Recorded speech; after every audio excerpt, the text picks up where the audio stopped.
ปีใหม่2019เอาช่วงวันที่10แล้วขอบคุณครับแล้วไอ้ร่ำรวยทุกคนนะครับผม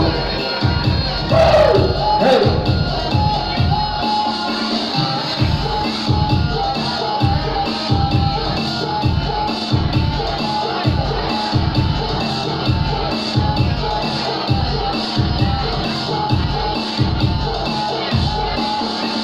พี่น้อง